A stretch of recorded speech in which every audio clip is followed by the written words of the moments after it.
Hello students. Now our next question is which term of the GP 2 comma 2 root 2 comma 4 is 64। मतलब अब हमें यहाँ पर ये बताना है कि GP का कौन सा टर्म 64 है। Which term of this GP is 64। ठीक है, तो लेट अस सी। तो यहाँ पे हम क्या कर सकते हैं कि सबसे पहले we are going to write GP 2 comma 2 root 2 4 comma dot dot dot. ठीक है, अब यहाँ पे डेटा हमारे पास क्या है, a is equal to 2, common ratio is equal to 2 root 2 divided by 2 is equal to root 2, R को 4 डिवाइडेड बाय 2 रूट 2, तो हम देख सकते हैं 2 इंटू 2 लिख सकते हैं इसको। ठीक है, यहाँ से 2 कैंसिल हो रहा है, फिर रूट 2 कैंसिल हो जाएगा, 2 रूट 2 से कैंसिल हो जाएगा, तो हमारे पास रूट 2 आ गया। इसी तरह से हमें ये फाइंड करना है कि कौन सा टर्म है, तो हम मान लेते हैं कि nth टर्म हमारा 64 है। ठीक है, अब हमें नहीं मालूम कि what is the value of n, ये कौन से नंबर पे ये वाला टर्म अकर कर रहा है, तो लेट अस फाइंड आउट। तो हम यहाँ पे क्या करेंगे आसानी से कि हम nth टर्म का फॉर्मूला अप्लाई करेंगे, that is ar raise to the power n minus 1। अब यहाँ पे nth टर्म की जगह we are going to substitute 64, हम 64 सब्स्टिट्यूट करेंगे। a की वैल्यू हमारे पास 2 आ रही है, कॉमन रेशियो हमारे पास रूट 2 आ गया, और n की वैल्यू मालूम नहीं है, इसलिए n की n माइनस 1 ही हम लिखा रहने देंगे। ठीक है, अब आसानी से हम ये देख रहे हैं, ये हो जाएगा हमारा 2 रेज टू दी पावर 6, और याला जो 2 है क्योंकि मल्टीप्लाई हो रहा है इसके साथ, तो यहाँ पे इसको डिवीजन में यहाँ पर क्रॉस मल्टीप्लाई डाउनवर्ड्स कर देते हैं। यहाँ पर हमारे पास आ गया root 2 raise to the power n minus 1। ठीक है, तो that is root 2 raise to the power n minus 1 is equal to 2 raise to the power 5।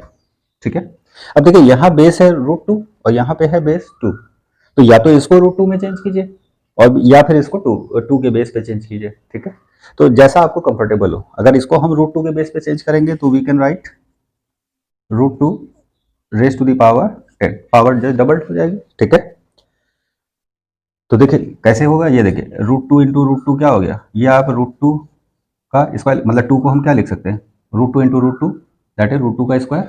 ठीक है ना, तो 2 को हमने लिखा 2 का स्क्वायर, अंदर बाहर पावर आपस में मल्टीप्लाई हो जाएंगे। अब देखिए दोनों जगह बेस सेम हो गए, both side LHS and RHS the base is same, और जब भी बेसेस सेम होंगे, ठीक है, then we can equate the powers, हम पावर्स को आपस में कंपेयर कर सकते हैं। तो this implies that n minus 1 is equal to 10, n is equal to 10 plus 1 is equal to 11, तो देयरफॉर n की वैल्यू 11 आ रही है, तो फाइनल एंड अल्टीमेट आंसर क्या आया हमारे पास, T11 is equal to 64। This is our answer. ठीक है, like this, I hope you understand. ठीक है, now let us do the next question. Please like और सब्सक्राइब जरूर कीजिएगा, और वीडियो कहीं नहीं समझ में आ रहा हो तो उसको पॉज करके आप आसानी से एक एक स्टेप को ऑब्जर्व करते हुए लिख के समझिएगा। ठीक है, now the next question is if the fifth term of A GP is 16 and the 10th term is half. ठीक है, find the GP and the 15th term, मतलब हमें जीपी भी फाइंड करनी है, साथ में हमें 15th टर्म भी फाइंड करना है। अब नोट करने वाली बात क्या है, क्योंकि यहाँ पे हमें 2 टर्म्स दिए हैं, तो एपी का याद कीजिए कि वहाँ पे 2 टर्म्स दिए होते थे तो हम दोनों का साइमल्टेनियस इक्वेशन बना के उनको सॉल्व करते थे। तो same thing we are going to do over here, हम यहाँ पे वही प्रोसेस को अप्लाई करेंगे। Okay, given T fifth is equal to 16, partition कर लीजिए थोड़ा सा, T 10th is equal to half. तो हम यहाँ पे देख रहे हैं कि a r raise to the power 5 minus 1 is equal to 16, that is a r raise to the power 4 is equal to 16। वैसे शॉर्ट में हम कैसे लिख सकते हैं, जैसे देखिए जो भी टर्म होगा उससे एक लेस पावर होगी। ठीक है, तो इसकी वजह से हम क्या कर सकते हैं कि अगर जैसे फिफ्थ टर्म कह रहा है a into r raise to the power 4 हो जाएगा। अगर हमने कहा 12th टर्म तो इसका मतलब a r raise to the power 11th हो जाएगा। अगर हम 30th टर्म कह रहे हैं तो a r raise to the power 29 हो जाएगा, एक कम पावर। ठीक है, I think you got it. अब जैसे टी 10th कह रहा है तो हम लिख सकते हैं इसको a into r raise to the power 9 is equal to half.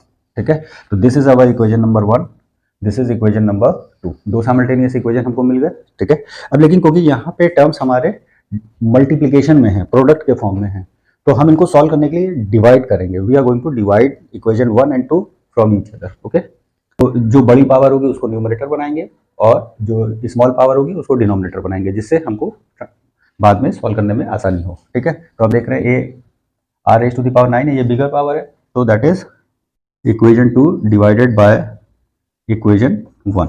इस प्रोसेस को हम फॉलो करेंगे। ठीक है, तो that is a r raise to the power 9 divided by a r raise to the power 4 is equal to half divided by 16। अब देखिए यहाँ पर ए कैंसिल हो जाएगा और इंडाइसिस के रूल से r raise to the power 9 minus 4 is equal to, अब यहाँ पर आपके पास आ रहा है 1/16 इंटू 2, ठीक है। तो अब यहाँ पे हम नोट कर रहे हैं r raise to the power 5 आ गई, और इसको भी हम क्या लिख सकते हैं 1/2 whole raise to the power 5, 16 हो जाएगा, 2 raise to the power 4, 1 more power है तो 2 रेज टू द पावर 5, तो फ्रैक्शन में इसको लिख लेंगे 1 raise to the power 5, we can write it, ठीक है। अब दोनों तरफ कंपेयर करने पर क्योंकि ऑड पावर है तो इसलिए we got r is equal to 1/2, हमें यहाँ पर कॉमन रेशियो की वैल्यू क्या मिल रही है, हाफ, ठीक है। अब इन दोनों में से किसी भी एक इक्वेशन में जो आपको कंफर्टेबल फील हो, जिसको आप आसानी से इवेलुएट कर सकें, उसमें r की वैल्यू को सब्स्टिट्यूट करके a की वैल्यू फाइंड कर ले, that is our first term. तो हम इसी इक्वेशन को ले लेते हैं, a r raise to the power 9 is equal to 1 raise, हम यहाँ पे r की वैल्यू को सब्स्टिट्यूट कर रहे हैं, that is half raise to the power 9 is equal to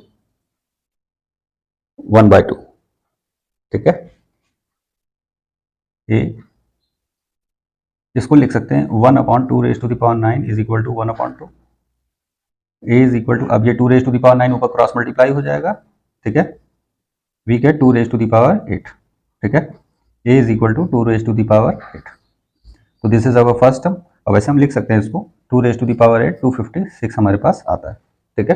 लेकिन जब हायर पावर्स हो जाएंगे तो वहाँ इवेलुएट करने में आपको दिक्कत आ सकती है, तो इसलिए आप एक्सपोनेंशियल फॉर्म में रहने दीजिएगा, लेकिन यहाँ पर हम अगर छोटी पावर है तो स्मॉल पावर्स को हम इवेलुएट कर सकते हैं, ठीक है।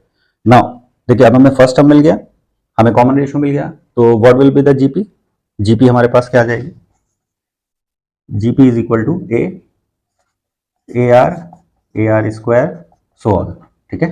तो दैट इज ए की वैल्यू हमारे पास आ गई 256, अब 256 को r से मल्टीप्लाई कर रहे हैं, तो 256 मल्टीप्लाइड बाय हाफ, तो दैट इज 2 से डिवाइड अगर उसको करेंगे तो हमारे पास आ जाएगा 128, फिर 128 को फिर से हम हाफ से मल्टीप्लाई करेंगे तो we will get 64 and like this we got the GP, ठीक है। अब हमें जीपी तो हमने फाइंड कर लिया, now the next part is find the 15th term, हमें 15th टर्म इवेलुएट करना है, ठीक है।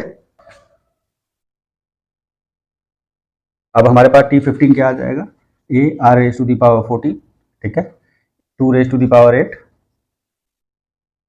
और यहाँ पर r की वैल्यू हाफ थी, हाफ की पावर कितनी है 14, तो that is 2 raise to the power 8 divided by 2, अब 1 की पावर 14 का मतलब 1, और 2 रेज टू द पावर 14 हमने ये लिख लिया, ठीक है। इसका मतलब 2 raise to the power 14 minus 8 is equal to 1/2 raise to the power 6, तो 15th टर्म हमारे पास क्या आ गया, 1/2 रेज टू द पावर 6 का मतलब हो गया 64, तो this is our second final answer, ठीक है। तो फर्स्ट हमारा आंसर हो गया जीपी 256, 128, 64 डॉट डॉट डॉट, तो आप देख रहे हो ये डिक्रीजिंग जीपी है, जैसे ही आपका कॉमन रेशियो लेस देन 1 आएगा न्यूमेरिकली, आप तुरंत समझ जाइए कि जीपी आपकी डिक्रीजिंग होगी, अगर कॉमन रेशियो आपका ग्रेटर देन 1 आएगा तो तुरंत समझ जाइए कि इंक्रीजिंग असेंडिंग ऑर्डर में आपको जीपी मिलेगी, ठीक है। इज इट क्लियर, ठीक है, आई hope you understand. Please like और सब्सक्राइब जरूर कीजिएगा, और अगर वीडियो कहीं नहीं समझ में आ रहा हो तो उसको पॉज करके आप आसानी से एक एक स्टेप को ऑब्जर्व करते हुए लिख के समझिएगा, ठीक है।